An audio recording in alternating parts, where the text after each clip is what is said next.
Hello, what's up mga lods? So for today's earning application or earning website na kung saan pwede tayong kumita dito ng 160 pesos daily income. Okay, so sa gusto mag-register, no, so ilagay nyo lang yung ating mobile number dyan. So enter your mobile number. Okay, and next naman enter CAPTCHA. So ilagay nyo lang 4785. And then yung next, ito yung enter password. So at least 6 characters. And i-click na din yung register. Okay, yes, so andito na nga tayo sa kanilang homepage. Okay, so ito yung kanilang homepage ng kanilang website. So ito, no, makikita natin ito yung mga investment platform or ito yung kanilang mga product dito. Okay, so yung first investment dito, so minimum of 500. Okay, so kailangan natin mag-invest ng 500. And dito naman yung daily income sa 500 is meron kayong kikitain everyday ng 160 pesos. Okay, and yung duration days dito is 50 days. Okay, nasa 1 month and half, no?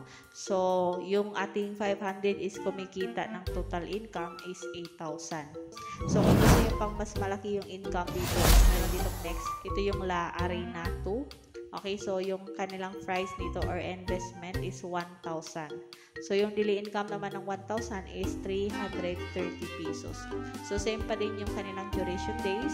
So, 50 days. So, total income naman is 6,500 pesos.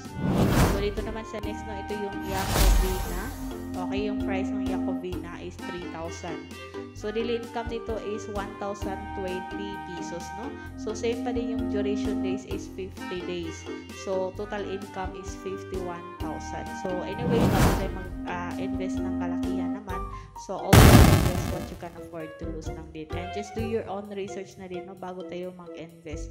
So, hindi ko na lang siguro basahin lahat. So, madami pa dito mga investment na umaabot na din ng mga 100,000 na, which is hindi naman siya kailangan nating mag-invest ng ganyang kalakihan sa ganitong mga platform.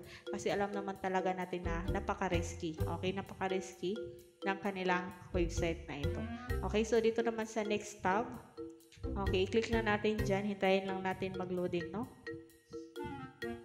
Okay, so andito na nga lumabas yung bank account. So, para makapag-withdraw tayo, so kailangan natin i-fill up yung ating bank account. So, first, ito yung account holder's name. Okay, yung GCash name nyo dyan, ilagay nyo lang enter account holder name. And yung GCash is walang ibang option. So, GCash. And meron din dito, ilagay nyo lang din yung GCash number dyan. Okay? So, may nakalagay dito na Maya account number, pero GCash naman yung bank name. So, kailangan talaga ilagay yung GCash number natin. And i-click na din yung submit. Okay? So, you have submitted your bank information. Okay? Nakapaglagay na ako dito. Okay? So, anyway, refresh lang natin yan. Okay, yung ating balance ngayon ay 0 pa, no? So, wala pa tayong pwedeng i-withdraw ngayon. So, dito na muna tayo sa next tab muna.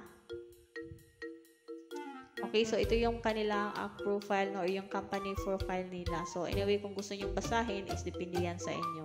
Okay, next tab na tayo. Okay, so ito yung ating profile, no? So, dito makikita natin yung ating balance, okay, investment return, and yung referral income. Kung gusto nyo mag-refer is meron kayong code dyan. I-click nyo lang or i-copy nyo lang.